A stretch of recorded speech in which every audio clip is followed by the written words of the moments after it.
Hi, what's poppin'?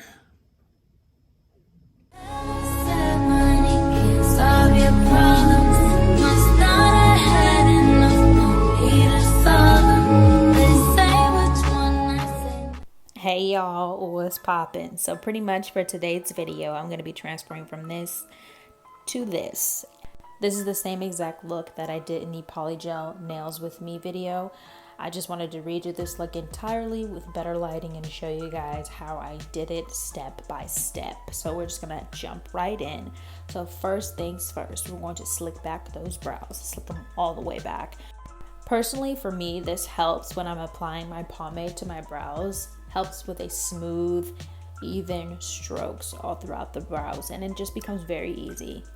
When it comes to brows, it took me a really long time to figure out how to do them, especially on other people. I normally start off with slicking them back because whether the hairs are thin or thick, the pomade sticks to it so well regardless. And that is a key tip when applying brows. And if your brows haven't been waxed in a really long time, putting the gel on only the areas where you want the pomade to go really does help even more.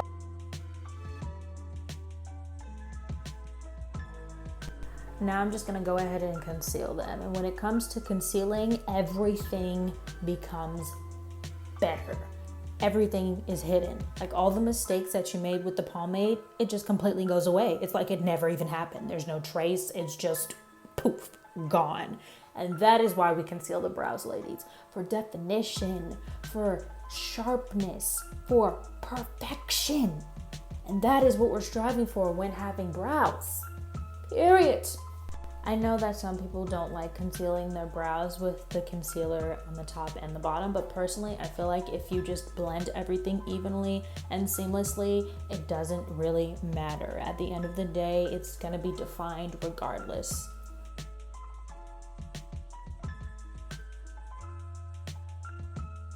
So now I'm going in with the Anastasia Beverly Hills eye primer. This primer is my everything. It is just so beautiful. It helps so well when applying to shadows. It doesn't crease my shadows. It makes everything blend. So when applying shadows, you want a great base, and that's on period. If your canvas isn't clean, then the product is going to be bumpy and lumpy. So now I'm gonna go into the Jaclyn Hill Morphe palette, Armed and Gorgeous, and just tap that yellow shade all over my lids. Smooth transition shades are key. Major key. Let's make that very clear because it is important to have a smooth transition shade when applying shadows. I went ahead and tapped my brush in the shade Secure, and now I'm just going to tap it and blend it all throughout my crease area just to give it a more orange blowout kind of look. Then I'm going to go back into the shade Access and tap that on top of that shade because everything needs to be blended smoothly. Now I'm going to tap into the shade Smooth Criminal and just tap that into my outer corner and blend it in. Tapping motions is important when applying shadows. I go from tapping to sweeping, from tapping to sweeping, and this really helps everything look evenly and blend smoothly. If transition shade gets lost in the sauce, just reapply. Now I'm tapping into the shade Prowl, which is a little deeper than Smooth Criminal, and I'm just gonna tap that into the outer corner as well and just blend it all in to Smooth Criminal. I'm using a fluffy brush because I don't have very much lid space. And for this particular look, I want everything to be in my crease area. So the more precise the brush, the more precise the strokes. And when it comes to blending, I normally use 3 brushes, a small fluffy defined one, a really fat fluffy one, and a more flatter one.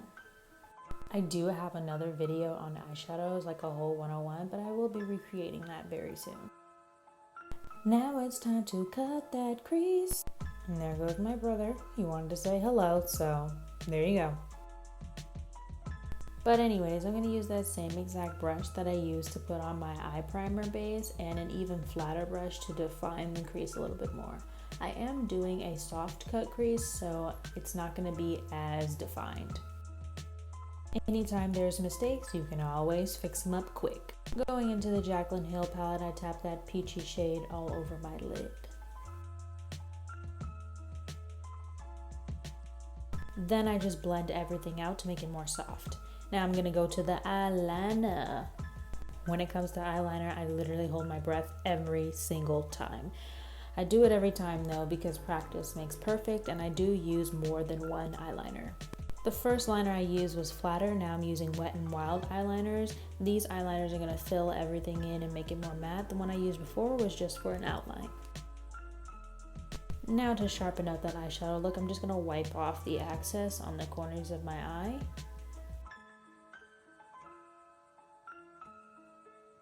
So now I'm taking a random Maybelline mascara. Mascara, it all works the same in my opinion for my itty bitty lashes, okay? Now I'm going to apply some random lashes that I bought from a swap meet, I believe. And I'm using Duo Glue and tweezers. Now I literally had to hold my breath again for lashes. It took me 20 minutes to apply these on. Using this new Becca foundation that I just found recently, I've been using it since quarantine. It's actually been working fine for me. Now I'm gonna go ahead and conceal those quarantine no sleep bags and just do my bridge of my nose and the chin area. I just blend everything in with a round complexion brush from Real Techniques. Using the dabbing motions helps the product spread. This is the Black Radiance setting powder. This setting powder is soft, smooth, creamy, buttery, milky. Now I'm using the LA Girl Chocolate Concealer and just chiseling up my face because, you know, I want to look snatched. To bronze my face, I'm going to go in with this CoverGirl bronzer in Ebony. I've been using this same exact bronzer for years. After I bronze, I have to chisel the face up more, and then I'm going to just dust it off. After I dust that off, I'm going to go in with the Tarte setting spray and spray that on the face. Then I'm going to apply my favorite blush. This is the Juvia's Place blush, y'all. It's beautiful. Then I'm going to go into some Juvia's Place highlight as well. This highlight shines bright, it shines far. It's a star. Now it's time for the lippy lips. And normally I just use a brown lip liner from NYX and I just line my lips. Then I go in with a pink matte lipstick from NYX. Then I give my face one more spritz, and then voila, we are complete. I hope that you guys enjoyed that video. If you did, like, comment, and subscribe, and I'll catch you guys in my next video. Thank you so much for watching. Bye, y'all.